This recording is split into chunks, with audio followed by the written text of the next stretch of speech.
Hello, everybody, and welcome to episode 44 of Ask the CEO with Avrohom. Today, I'd like to introduce a very special guest. He's the CEO of Toronto-based Crosslake Fibre, which is developing a fiber optic cable from Toronto to Buffalo through Lake Ontario to provide a physically diverse, lower latency route from Toronto to the United States. He's also executive chairman of Ireland-France Subsea Cable Limited, a project to connect Ireland and France via subsea fiber optic cable. Prior to that, he was CEO of Optic Fibre, which created a master plan to build a fiber optic link from Tokyo, Japan to Alaska through the Arctic Ocean all the way to London, England. It is my pleasure to welcome Mike Cunningham. Welcome, Mike. Hi, thanks for being here. Hey, thank you so much for joining. How's your day going?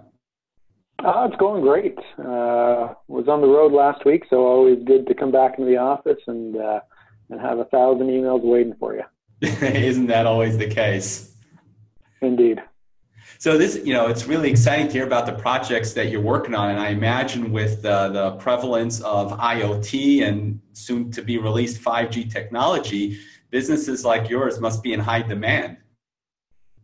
Yeah, I think the fiber space and the cable space in general is very much in high demand and is a hot place to be. There's lots going on in the industry, lots of cable being laid, and it's an exciting time to be involved.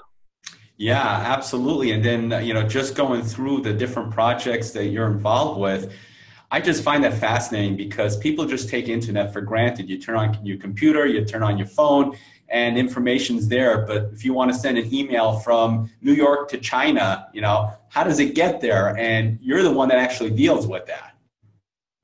Yeah, that's right. I don't think a lot of people really understand the plumbing of the internet. And I fielded a lot of questions in terms of why do you need subsea cables as an example? Doesn't most traffic go via satellite? And most people don't realize that 99% of international traffic goes via subsea cables.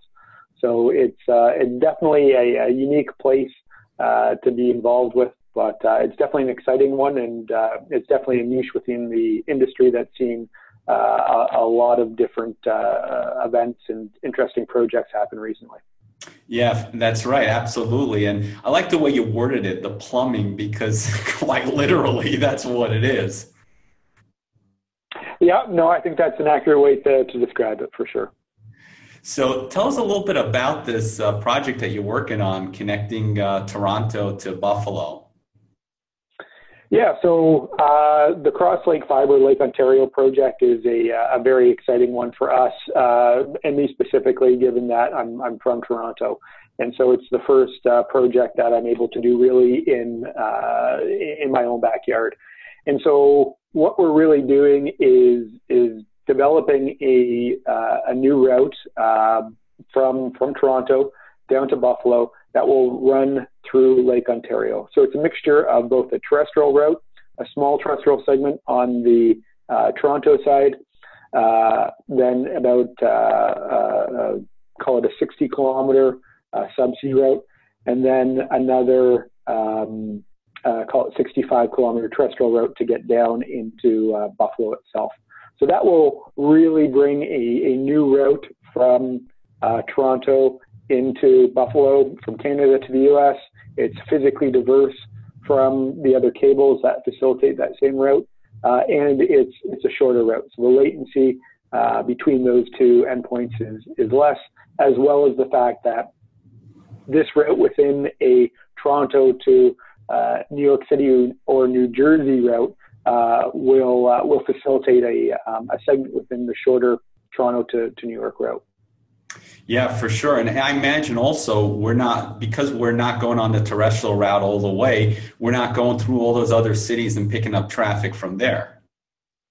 That's right. It really is designed to be a purely long haul cable without picking up traffic, obviously, through the lake where there's nothing else really to do other than to transit that traffic from one point to the other. Yeah, for sure. What are some of the challenges of putting together a project like this? I mean, there are a number of things you have to do with any, I guess, privately developed subsea project. And from a project perspective, this really does fit into the subsea realm.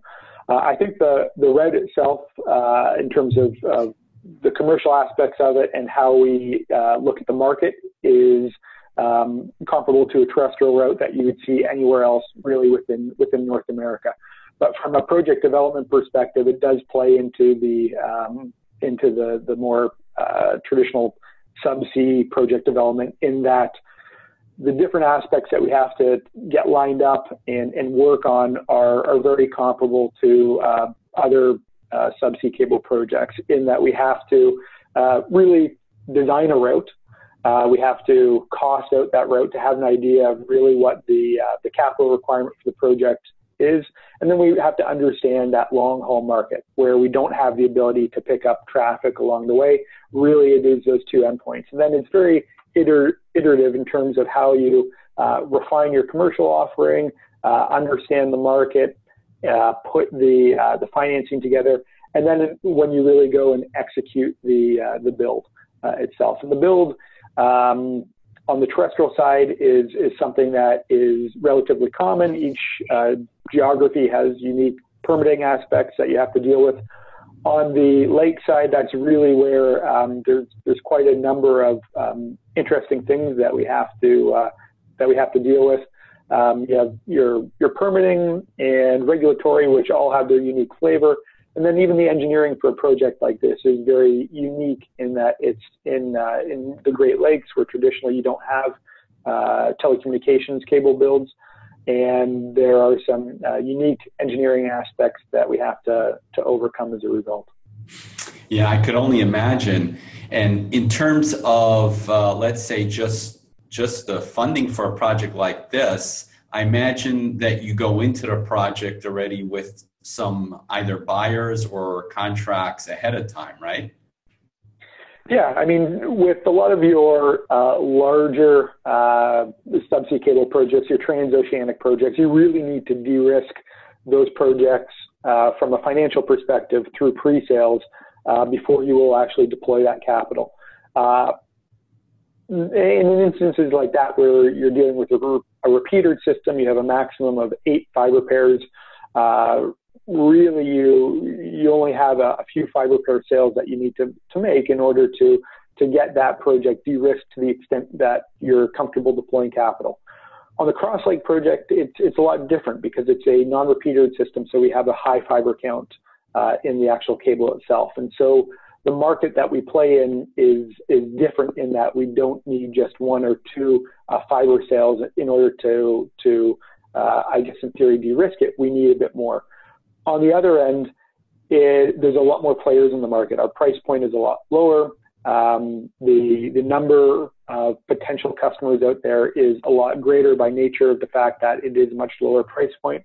And so that gives, I think, a nice, it puts us in a nice position whereby we have a project where we need some pre-sales, but there's also a greater ability to have comfort in the addressable market really before we go and start deploying material capital. Yeah, and that's so interesting how it's a shorter haul.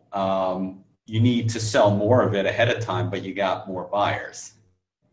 That's exactly it. I mean, we definitely hit the traditional telecommunications carriers, your OTTs, and then even into the what I would call enterprise market, which was probably more heavily focused on financial institutions, which definitely like the security of dark fiber, as well as the characteristic of the lower latency that they definitely enjoy and derive some benefit from.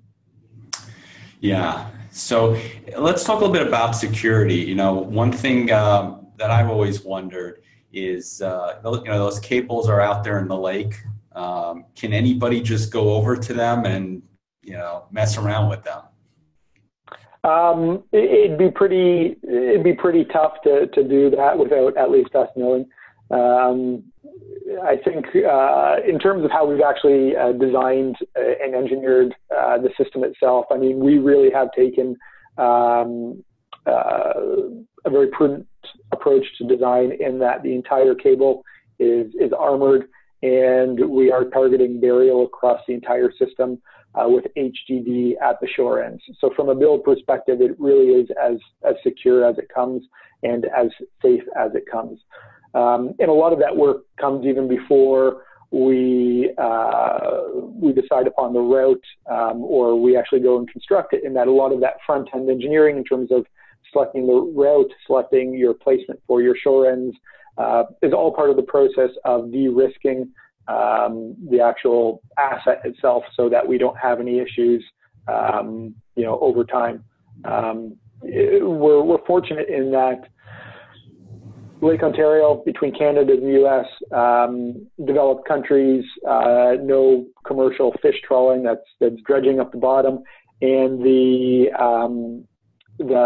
shipping lanes are very defined as well. So it allows us to create a heat map of where we actually see vessel traffic going and adjust our route so that we experience as little time with the cable in those shipping lanes, or as little distance in those shipping lanes as possible.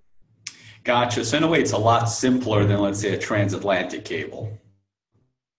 A lot of the same concepts. We don't go to the same depth that the transatlantic cables would. When you get down to the depths that they often go to, you have very little risk from fish trawling, because they don't go below a certain depth typically. But at the same time, there are challenges that come with going that deep. So it's more of a different flavor than one being better or facing. They just face different risks, simply speaking. Nice. Now, were there any kinds of challenges that you were facing dealing with the two different governments, dealing with Canada and the United States? I wouldn't call it a challenge. I'd just call it a process. I think what we're fortunate is that with Canada and the United States, they're developed countries with developed, honest legal systems compared to what you would find in many other parts of the world. So from that process, there is very much a defined, explicit process that you need to undertake in order to get all the appropriate permits and regulatory clearances and licenses and that sort of thing. It is interesting, given that we go through a freshwater lake, which does have nuance in terms of how you actually go and get through a regulatory process, actually.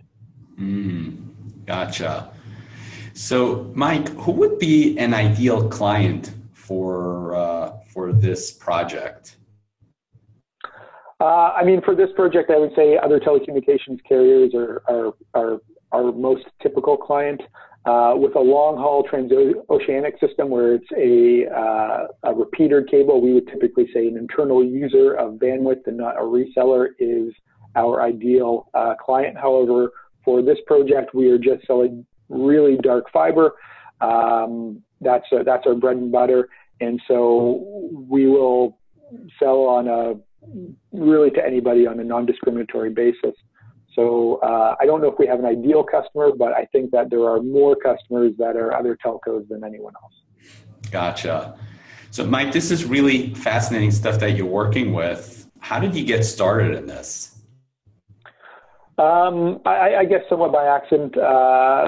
My father was in the subsea business, and a number of years ago, I worked for a company in the Caribbean that was doing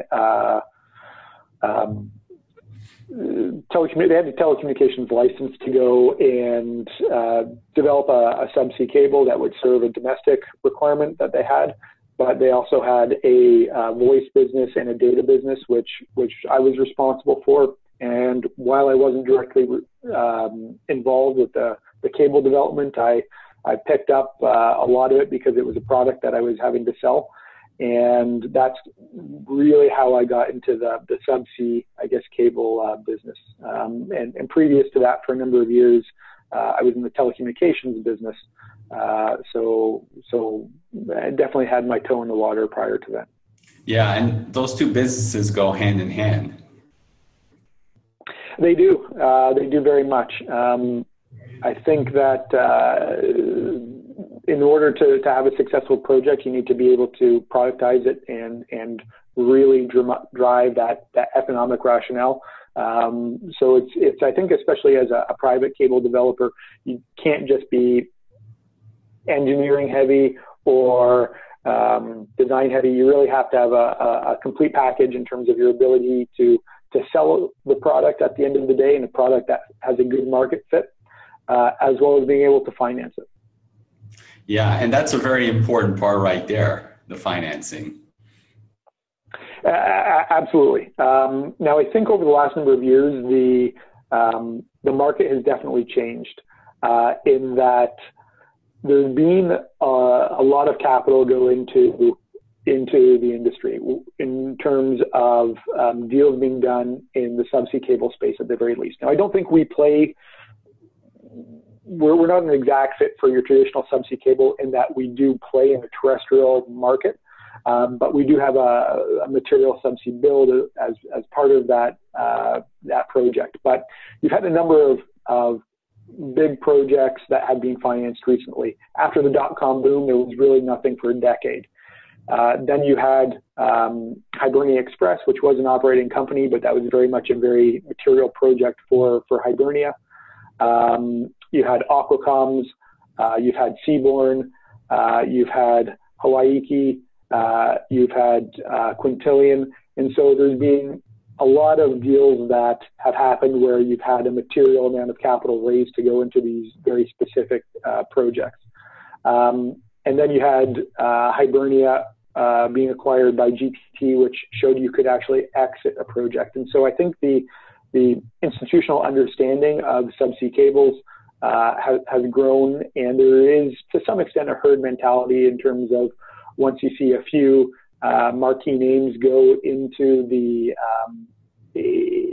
projects, it makes a lot of their competitors take a look at them as well.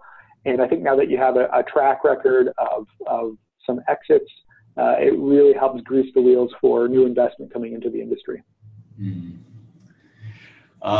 Mike, what were some of the ups and downs you were dealing with as you were building this business? Well, thankfully, on the Crosslake side, it's still a relatively new project, so knock on wood, we haven't had any big downs as of yet. Typically, subsea cables are very long duration projects in that they take many years from really identification of the opportunity or the ideation of really the concept all the way through to going into service, I'll say. I mean, those are typically, especially on very large projects, multi-year, over 5-year projects, cradle to grave. And so Crosslake Fibre, I think the concept has been there for over a decade. And last summer we, I think, conceptualized the route in the project, and then looked at the feasibility of it, which included from both the market side as well as understanding the cost to build it. And I think we were obviously very excited about it because we were getting great feedback from the market. Thankfully, we were in a good position to go and cost it, just given the activity that we have in the space, so that we were able to go and I think get very good understanding of what it would take to actually build it. And then we were comfortable enough to go and really formalize the project and start developing it, which a lot of your long lead items include the engineering and then the permitting based off of that. Prior to ITW this year, we announced the project publicly and had created the product itself, a dark fiber pair, and have taken that to market. And the response has been very good. So to date, we haven't had any of the downs. We will, as every project does, as we go along. But for Crosslake, the Lake Ontario project itself, very excited about it so far. Yeah, that's awesome to hear. Very exciting. Mike, what keeps you motivated every day? That's a good question. I think it's the excitement of going and bringing these projects through to fruition. They are multi-year projects, and even from a personal standpoint, you're very heavily invested in them, in that you spend years of your life working to get these projects up off the ground. And after many years, there are many projects that just can't get off the ground. And so from my perspective, I think it's just the drive to create something and to develop something tangible that can become a good business, or even just a good asset in other instances where it's maybe not a good platform for business, but in and of itself, the project or the cable is a good asset. Let me put it that way. Yeah, I could imagine, like you said, this is a multi-year project, dealing with different governments and organizations. So it must be a really good feeling to watch it take a life of its own. It is. It absolutely is. And there's a lot of different milestones that you hit throughout the development of a project, really from getting customers signed up to beginning a marine survey, to beginning of the cable manufacture, to the installation of the cable, to turning it on. And those are very exciting milestones, each of them, because it shows progress, and it's what's tangible about developing a cable. And so I think that it's exciting to see. It's seeing your work actually come to fruition. Yeah. So, Mike, having been involved with building several businesses, so there's a statistic that a good chunk of businesses fail during the first year in business, and then the next year there's another percentage. Where do you think entrepreneurs may be going wrong? I mean, generally speaking, I think it's good that people don't have the fear of failure, because I think great things can come out of that. I guess if I apply that, where are people going wrong due to failure, and I apply it to the telecommunications business, I think it comes down to really market fit at the end of the day. And if the product that you're creating, or the route that you're creating, or the service that you're offering at the end of the day is a good fit for the market, and the market is big enough, then I think that's a recipe for success. But you really have to go and have a good sense for whether that market is big enough. And especially in the telecommunications business or in the data business, there's perpetual price deflation. And that's something you need to really take into account. I know for every project that I've done, and each new one, you're faced with different challenges, but we have been able to really learn from our mistakes in the past. Thankfully, those haven't been fatal. But in many instances, there could be fatal things. So I think it's a very iterative process, and experience has definitely helped keep us away from failure. But if you're trying something new, I think that's great.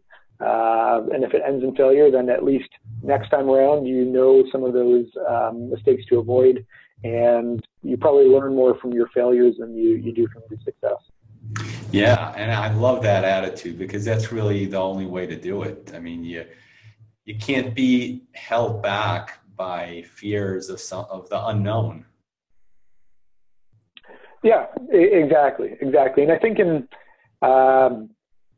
and it comes down to the comfort of the capital in the fiber or subsea business, in that we do have to de-risk the projects to a certain point, or you do need to have a greater amount of comfort in that project than you did during the dot-com booms, as an example, where there was a lot more free-flowing capital going into these projects. They weren't as proved out. They weren't as de-risked.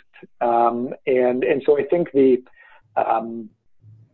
the opportunity for failure has probably gotten a bit less after a project develops past a certain point. At the very beginning stage, when you're still at the early stage of development, trying to get all the different pieces together, there's still very much the opportunity to fail. And I think many projects will fail just because they're very tough to get off the ground. But I think once you get past a certain point, the projects are really set up for success.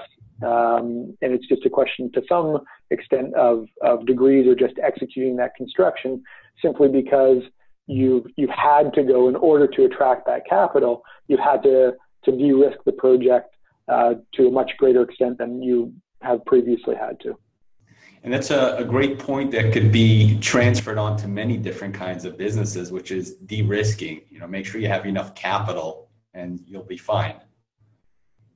Yeah, that's exactly it. And I think again, we've learned the way we've structured the company, how we've marketed the deal as well, in terms of when we're raising capital.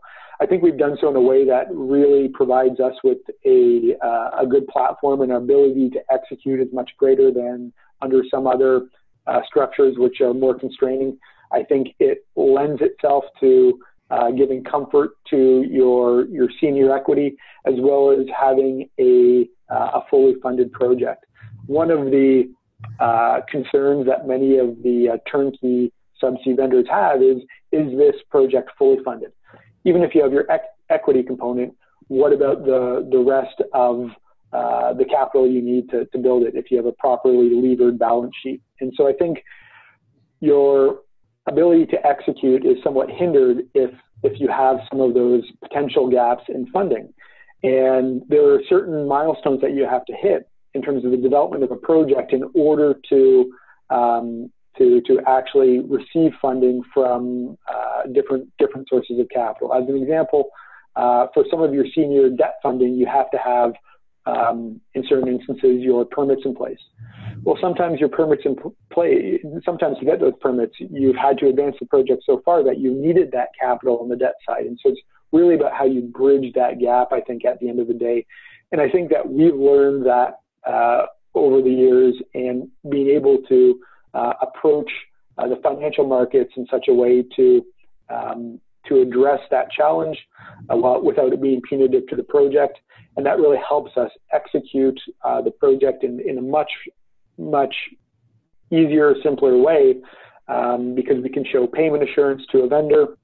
We can experience a lower cost of capital by nature of the fact that we don't actually need to commit or draw down on debt funding, as an example, until after we've really mitigated a lot of the execution risk of construction. Great. Mike, where do you see yourself taking this business, say, in 5 years from now? So Crosslake itself, the Lake Ontario project, is as far as the subsea project is concerned, at least a smaller project. And I mean, it's still big in dollar terms. It's still an infrastructure-based project with a lot of construction, but compared to your transoceanic cables, as an example, it's a smaller project. But we're definitely looking at this as being a platform. There are a number of other routes that we are looking at that are comparable in size to the Lake Ontario project, in terms of being looking at specific niches in the market. And so we're developing those now, proving out the business case before we really announce them. And I think that's just part of the process of ensuring that we're comfortable with moving ahead on a project. We take a look at the market, we understand the costing, and ensuring that that the capital behind us is comfortable with that as well. And once we have kind of checked those boxes, then we'll publicly announce the project and move forward. And so there's a couple other specific projects that are comparable, I guess, in size to what we're doing on Lake Ontario that we'll do underneath the the Crosslake Fibre banner. That's great, and I'm looking forward to hearing it. Yeah, well, I'm looking forward to getting to a point where we can go and announce those. Awesome. Mike, real tough question. What do you like doing for fun? What do I like doing for fun? Well, unfortunately, there's not a lot of time for that these days. Thankfully, I really enjoy what I do here for work. But I really enjoy spending time with the family and my kids. First and foremost, and they're definitely at the age where that that's where a lot of my free time goes. And I guess other than that, keeping active as best I can, playing hockey or baseball. Nice. So, Mike, the area that you're involved with is such a fascinating industry. We've had some questions come in from the audience. Sure. I'd like to present you with a couple of questions. First question is from Carl Hornet. He's a QA tester at Spotify in New York City. Okay. So Carl asks, I would be mostly interested in hearing your thoughts on foreign intelligence intercepting information in fiber optic cables. Okay. I think that obviously security is a very important part of our business, in that your signals intelligence or your telecommunications are such an important part of, I guess, your internet infrastructure, that they're a target for many people and foreign operators who would want to eavesdrop and listen in. And I think that's going to continue to be the case. I think that dark fiber, which is what Crosslake's really offers probably the most secure form of communication right now, because you can add on all your other security layers on top of that, but you have a physically separate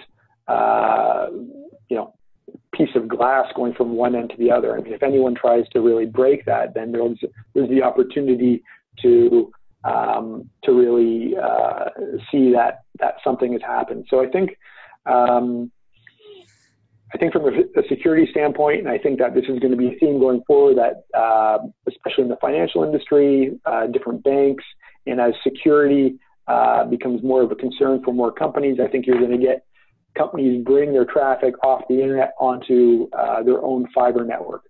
And I think that provides a lot of additional security compared to potentially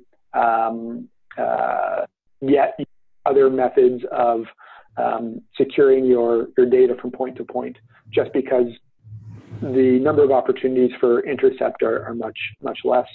In terms of specifically talking about foreign intelligence operators, I'm probably not the best person to talk to about that, simply because I really deal at the layer one, maybe layer two, really the construction layer, so the physical integrity and security of a system.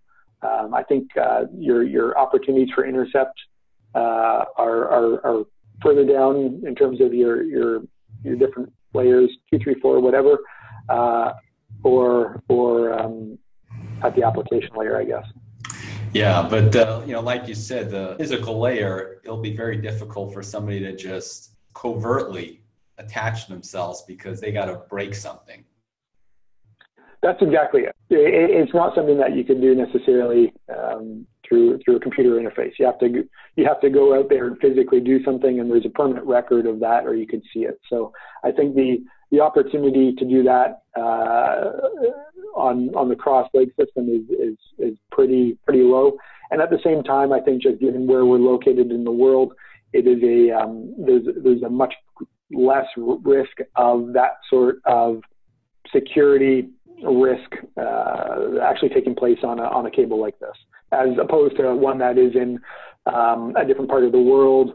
They're in the subsea business. You all hear stories about these instances, such as in Egypt, where you have people coming out and cutting the cable and things like that. So I think we're in a pretty good part of the world in terms of being concerned about the security of the system.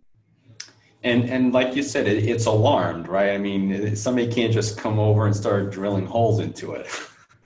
No, I mean, if we ever have a cable cut or anything like that, or if someone impacts the fiber itself, there will be alarms going all over the place, and that's the day I always worry about, because with any fiber infrastructure over decades, there's going to be breaks, and that's from my perspective the thing I worry about the most, just because it's a race to get it fixed. But certainly both the company as well as all of our customers in that instance will know it instantly and be rushing to get it fixed. Great. Our next question is from Ken Herron. He's the Chief Marketing Officer for intelligent IoT messaging company Unified Inbox. So Ken says, "Hi, Mike. It seems almost daily now we're reading announcements about carriers and service providers increasing their capacities for the increased traffic coming from smart devices. My question for you is, do you see this new connectivity being on our existing networks or on special purpose-built networks just for IoT?" I think that it'll all be on one network at the end of the day. I think that your development of network infrastructure will be developed going forward in such a way that lends itself to a much greater extent to serving IoT. So your different endpoints might be different. It might be wireless. It might be physically wired up. But I think in terms of your underlying, I'll use the term again, plumbing, it'll all come back onto a fiber backbone. I think when you have very small bandwidth requirements, it lends itself to wireless, at least at the front end. But I think when you take it back from there, it will be an instance where it's using all the same fiber infrastructure. I know that 5G, as an example, is driving some of those changes in design in terms of how you design a fiber network. Even using different iterations of GPON in the future really allows for potentially the maximization of the number of endpoints that you can get to without having to lay new incremental backbone infrastructure. And then the capacity that you can put over these cables continues to go up very, very markedly. There will come a time where you reach some sort of limit, but at least for now, I think the advancement in your optical equipment is quite striking in that we're looking at being able to put more capacity onto a piece of fiber than you ever had before, and it's a lot. I mean, I'm looking at, in specific instances and specific builds, the ability to put on greater than 60 terabits per fiber pair. There will be fiber pairs in our cable that are capable with certain optical equipment to do just that. And so I think that that really increases the amount of design capacity of each cable, which lends itself to never being the choke point for anything IoT. So I think it will always be that, I'll call it last mile, but really to that IoT device that will likely be the choke point. And I think as fiber networks are continually built, they'll provide for more opportunity to come onto that network. I mean, the fiber operators are incentivized to do exactly that. And in that instance, it lends itself to better commercializing from a fiber developer's perspective, the IoT opportunity, at least from a backhaul perspective. And just curious, what is the capacity of the Crosslake Fibre? So we're providing dark fiber. So it's really up to each procurer or each customer to decide what they want to or how they want to light it. And so it's up to them. In terms of the capacity of the cable itself, on the wet plant side, right now we're still finalizing it, but we're looking at 144 fiber pair. Wow, that's pretty impressive. You know what? For a subsea cable, it is relatively a relatively high fiber count. For a terrestrial fiber, it's nothing special.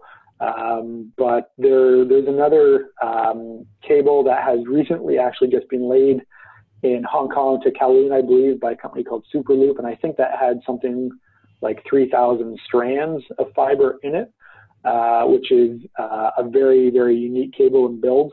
So that was an exciting project to see.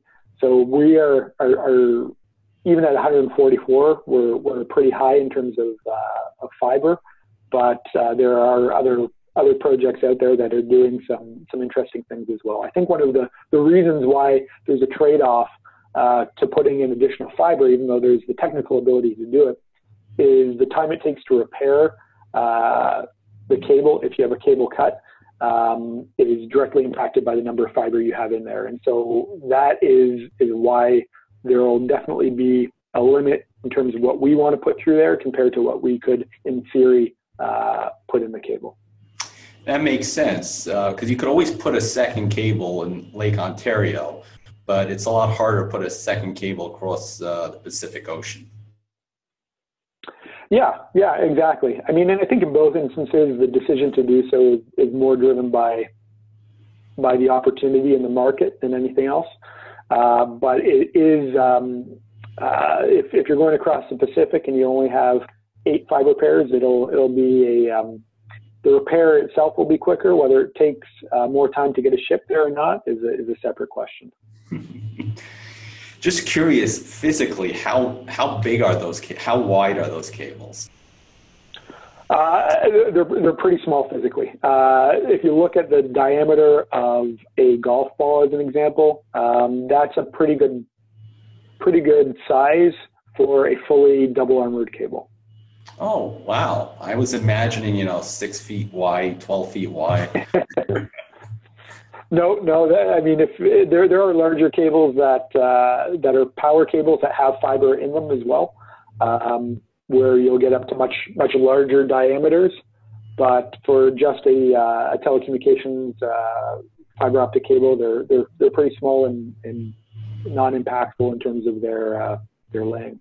Yeah, and in terms of the environment as well. Absolutely. I mean, they're very benign in nature. If you cut it, you're spilling light. You're not spilling oil and gas and the things that are really impactful to the environment. So generally speaking, they're very low impact, and especially on our build at the shore ends, we're looking to be have as small a footprint, given that we are operating in a very urbanized area. So on the Toronto end, we're using horizontal directional drilling to actually install the cable, which provides additional protection for the cable in that we drill out, we'll punch out deeper into the water, which allows us to really mitigate the ice risk that we would face at the shore end. And as well, in terms of the installation, that means we don't have to go and dig up the beach or dig a trench in the beach, which, while not big, is still impactful, takes up time. And in a place like downtown Toronto, where the beach is being used and has been developed, it's just a much lower impact way of developing the cable. Yeah, for sure. So our next question is from Mark Dressner, who's the CEO of Office Evolution, a shared and co-working facility in Hackensack, New Jersey. So Mark says, some companies like Google are exploring providing internet via aerial-based internet, like Loon using balloons. How is this going to change internet infrastructure? That's a good question. I mean, that model still has to be proved out. I think I've seen from the big OTTs, including Google and Facebook, you've seen drones, you've seen balloons. You have a new generation of satellites or low Earth orbiting satellites, where it's essentially creating a mesh of satellites with a very low Earth orbit that allow the satellites to go and communicate with each other, to essentially do a multi-point transit before you send it back to Earth. So there's quite an interesting potential options for connectivity through anything that's really aerial or above us. I haven't seen any model other than satellite that I don't think there's anything to date that has been proved out and works as far as providing terrestrial-based connectivity. In terms of satellites, there's a lot of capital and a lot of smart people getting into that business to provide much greater capacities than currently exists on satellite technology. I'm waiting for it eagerly, but am a bit cautious just because there historically has not been any new technology that's really been a game changer on that front in terms of being able to supplant fiber. And I think just due to the increased bandwidth requirements due to smartphones, 5G coming, 4K or 8K TV, I think fiber will still be the primary source of backhaul, with the exception of unique or niche markets. Next question is from Jamie Kataya, CEO of Jamie Scotto and Associates. So Jamie says, I hear currently there's no dark fiber availability in the region of your build at all, and that you're essentially bringing that in as you roll out cable under the lake. I imagine this lack of supply weighed heavily on your business decision to build.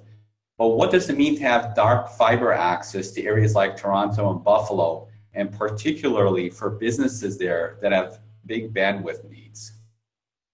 I think when we looked at the market itself in terms of how we could commercialize a service and how we productized the service, really dark fiber was the direction we were pointed at, as opposed to selling lit capacity.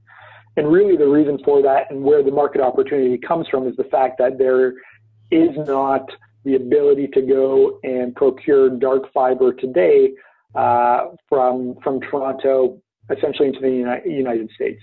And I think part of that is a legacy of foreign ownership restrictions in Canada that were only lifted a few years ago. So you didn't have that incumbent base of carriers in there that had developed cables over the years and could sell or offer dark fiber. And I think that's probably one of the greatest points. The other is that the cables that are in there now are nearing 2 decades old, so there hasn't been a lot of new cable infrastructure.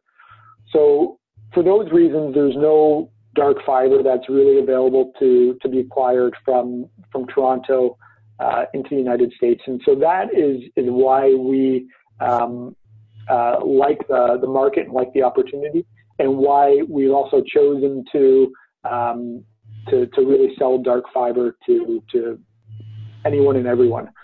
Because there really is a demand for that product. And I think it's not just carriers, but also some enterprises as well that really need it or see the benefit of that in terms of their own internal network architecture. Great. Mike, I know you're a busy guy and we're going to let you go in just a bit, but just before we do, I wanted to let everybody know how to connect with you. So you can connect with Mike on his website at www.crosslakefibre.ca, and fiber is spelled F-I-B-R-E. So it's www.crosslakefibre.ca. And if you go on his website, you'll see an awesome map of the cable route going from Toronto through Lake Ontario down to Buffalo. You'll also find a phone number for Crosslake Fibre, as well as an email address and a web form to get more information. Mike, do you have any parting words of wisdom that you'd like to offer the audience? Not specifically. I guess the one takeaway I could say from my personal experience is just you have to have stick-to-itiveness in terms of how you approach these projects. They're tough to do. They're long duration. And I think that applies to any other form of entrepreneurship where it can take a while to get things going. You just have to really stick to it. Don't listen to really any of the naysayers, and just kind of move forward, and good things can happen. Great. Mike, thank you so much for sharing your time and your wisdom. I really appreciated having you. Well, thanks a lot. I appreciate the opportunity.